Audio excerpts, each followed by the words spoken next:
So let's go over what is Advanced Malware Protection, or Cisco AMP. Basically, AMP is built on a collective security intelligence platform from Cisco, and this intelligence is actually collected from a Cisco Security Intelligence Operations and a team called Talos, Talos Security Research Organization. And then from there, it's actually pushed to the cloud. Then from the cloud, it actually correlates, with other type of data that actually Cisco has, and then push that type of information to the AMP client. And that client can be an endpoint device. So in the case of AMP for endpoints, the actual client itself will actually get the threat intelligence information near real time from the cloud. Or in the case of a Cisco Firepower threat defense appliance, or Cisco ASA running Firepower services, actually will connect to the cloud and will get all the threat intelligence information from Cisco. And basically, in addition to threat intelligence, there are two types of protections that are really essential for complete security, and that actually AMP provides to to the organization to be able to actually protect against malware. One is actually the point-in-time detection. That includes file reputation, sandboxing, and behavioral analytics or behavioral detection. And then the second one is retrospective security, and that's actually a continuous analysis of what is actually happening in the network, and of course passing through the device, or in the case of AMP for endpoints, in the endpoint itself. And one of the things that actually is worth highlighting about retrospective security is that it allows you to actually go back in time in case there is actually an attack happening, right? Or if already the attack actually happened, and you actually have to do forensics and go back and determine what actually happened, through your organization, right? So let's go over in detail, to what are these type of behavioral and file detections, right? So there's 7 features breakdowns into actually 2 types: reputation filtering, and the second one is behavioral detection. And then reputation filtering is comprised of 3 key features. One-to-one signatures. There's also fuzzy fingerprinting, and the ability to apply machine learning and artificial intelligence to actually find ways on how malware behaves, and find ways on how to detect malware before it's actually spread through the network. And in the case, if an attack already happened and the malware is actually doing malfeasance, that you can actually go back in time and do the retrospective analysis that I mentioned before. Then there's behavioral detection, right? So, and that includes 4 different features.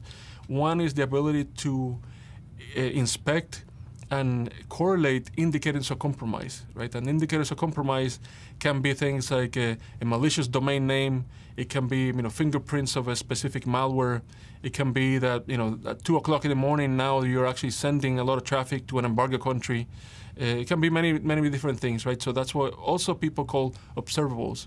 So these indicators of compromise are analyzed as well with dynamic analysis, right? And then there's also advanced analytics capabilities within AMP that allows you to actually do device flow correlation, which is the 4th feature that you see in this screen. So we mentioned retrospective analysis, right? So basically, this continuous analysis provides the first link in this persistent file tracking as the file enters the system, right? So continuous analysis continually monitors the activities of a file, of a given file, and then builds out a file disposition by monitoring 3 different ways. The first one is the file is actually analyzed the first time that it actually appears or is seen in the network. The second one is actually tracked as time goes on, right? So as soon as the file actually is seen in the network, so in the case of a file, this is what we actually call disposition. If we actually don't know the disposition, we can actually query the AMP cloud to actually determine whether this is actually a potential malicious file or not. And then the other thing is that once we actually track and determine that, we allow for a non-match visibility into the disposition over time. So in other words, if the file is actually first seen and we actually see abnormal behavior, we can actually put them in the sandbox. And this is possible because Cisco created or acquired a company called ThreatGrid. And that company actually provides sandbox mechanism both in the cloud and on-premise that is actually combined with AMP, or with Advanced Malware Protection. And that allows you to actually associate that particular piece of software and analyze it in a sandbox and determine the disposition of that file, right? So if you actually see that the file is actually creating, let's say, orphan processes in a system, then you're actually able to determine that this is perhaps either an indication of malware or something, potential malicious that is actually happening in the system. So retrospective analysis also allows you to do file trajectory. And basically, if an unknown file is actually downloaded to the device, a fingerprint is recorded and sent to the cloud for analysis. Then the unknown files actually traverse across the network in different devices, and the file trajectory automatically records the propagation of that file across the network, right? So that allows you for the ability to actually do a few things.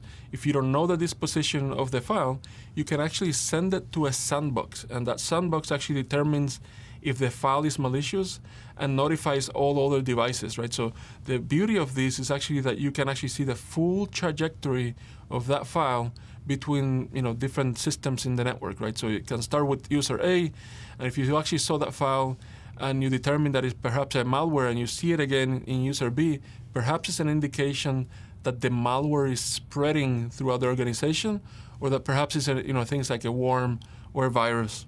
And then one other thing is that you can also see the device trajectory, right? So you can see if not only files are being transferred between different devices, or the unknown file is actually downloaded to a specific device, but also if the file is actually executing and the behavior of that device in the network, and that device trajectory, the parent processes lineage all the actions performed by that file in the network. Also, the file is convicted as malicious if, of course, it's determined to be a piece of malware, and the user is alerted to the actual root cause of the extent of that compromise, right? So that's the beauty of actually the device trajectory capability in the Advanced Malware Protection functions provided by Cisco. I mentioned that there's different deployment options for AMP. So let's take a look at them in a little bit more detail, right? So you can deploy AMP for networks in an appliance, right? So in here, I'm actually showing an appliance in a firepower next generation IPS device. And you also can deploy them in the Cisco firewall with firepower services, or in FTD, which is the new software that is a combined software called Firepower Threat Defense. Also, AMP can be deployed in the email and web security appliances provided by Cisco, right? So this is all in appliances and without the need to actually install software in the client. However, AMP can also be installed in endpoints, and there's several operating systems and platforms that are supported. Things like Windows, Mac OS X, Linux, and also for mobile devices, for Android devices specifically. Another thing that actually Cisco did is that integrated Advanced Malware Protection with the AnyConnect client. So there's a module for the AnyConnect client that actually can run on that system, and then therefore you don't need to install a separate client. So if you already have AnyConnect, you actually use the AMP module within the client to actually perform the Advanced Malware Protection capabilities. Then the other one is actually in a private cloud or a virtual appliance, and that's mostly with the combination of ThreatGrid, right? So that's the sandbox capability that I actually mentioned to you before, and they can be deployed both in on-premise, so in an appliance or a virtual machine, or they can also be leveraged through a cloud service provided by Cisco called Cisco Web Security. So that's actually a hosted a service that not only provides web security, but also there's a hosted email security cloud service that Cisco created that also integrates AMP to be able to determine if email actually has a piece of malware or a potential malicious file. So we mentioned that AMP correlates and integrates with ThreatGrid, the sandboxing technologies, and it does that to accurately identify attacks in near real time with security analytics. There's a cloud service that actually analyzes millions of threats daily, like I mentioned before. It actually provides threat detection and incident response capabilities, even including APIs, right? So specifically a RESTful API for you to actually be able to interact with the service and the system.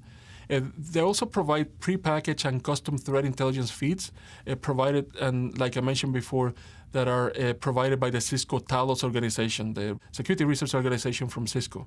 And they're both available as an on-premise appliance where you don't have to transmit data outside of the enterprise, or the cloud-based service that we mentioned before. Now, AMP Threat Grid feeds dynamic malware analysis and threat intelligence to actually be utilized by the AMP solution for disposition lookups, sandboxing, and other dynamic analysis features.